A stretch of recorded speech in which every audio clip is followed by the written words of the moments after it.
Во тек е третата недела од бојкотот на наставата во дисперзираното основно училиште Рилиндија во Ваксинце, општина Липково.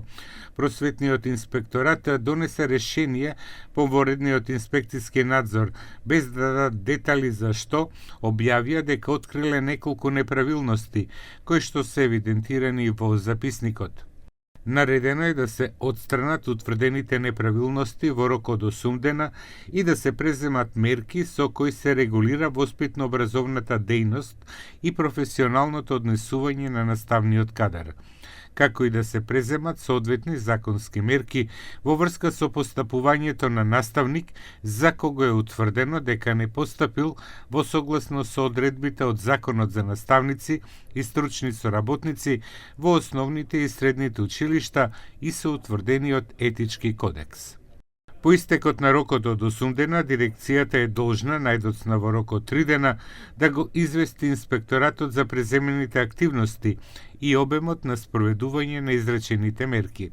Додека не се исцрпат законските рокови, дирекцијата предложи учениците да се вратат на настава без предметот англиски јазик, но родителите инсистираат бојкотот да биде општ. Директорот Идрис Сулейман изјави дека наредиле нов лекарски преглед во Институтот за труд во Скопје, кој ќе биде одлучувачки за враќањето или отпуштањето на наставникот од настава.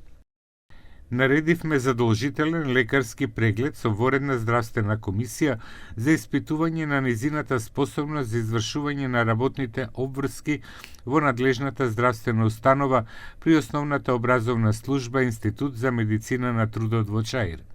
Поради незиното заминување од работно место, поточно незиното заминување на 14.10.2025 врз основа на член 19 став 18 од Законот за наставници во основните училишта, со сомнение дека незиното ментално здравје е нарушено поради болест или други околности, во кои здравјето или животот на учениците и другите вработени може да биде загрозен при извршување на работните обврски.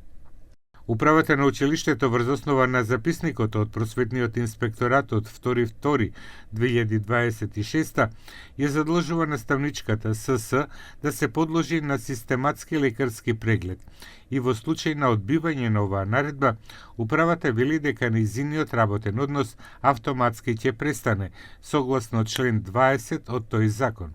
Потоа комисијата поднесува извештај до раководството за резултатите од лекарскиот преглед.